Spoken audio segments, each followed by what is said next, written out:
Ibunda almarhumah Tika Megalestari, Endang Triwahyuningsi mengurai kebohongan sang menantu, pesulap merah alias Marcel Radival yang selama ini ia pendam.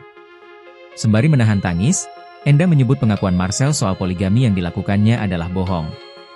Endang bercerita kalau di akhir hayatnya, sang putri yakni Tika sempat curhat bahwa ia sedih diselingkuhi Marcel. Karenanya saat mendengar Marcel koar-koar di media kalau aksi poligaminya direstui oleh Tika, Endang tak terima.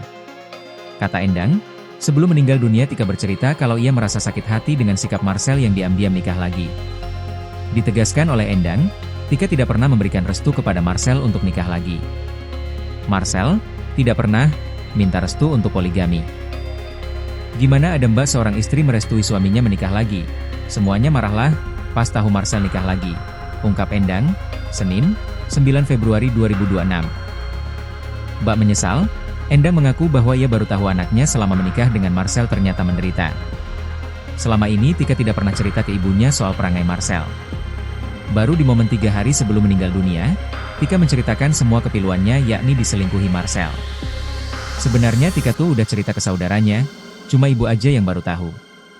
Jadi akhir-akhir dia mau sakit parah dia sempat cerita ke bibinya, cuma ibu aja yang gak tahu sama almarhum.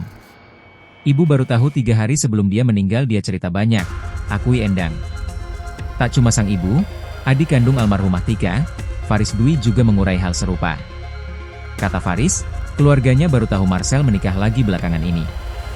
Awalnya gak tahu nikah juga, almarhum juga gak tahu bahwa beliau udah nikah lagi sebenarnya, imbu Faris. Berapa hari setelah almarhum gak ada dipubliskan soal tahun, tanggal, hari di cincin, disitulah kita baru tahu, sambungnya.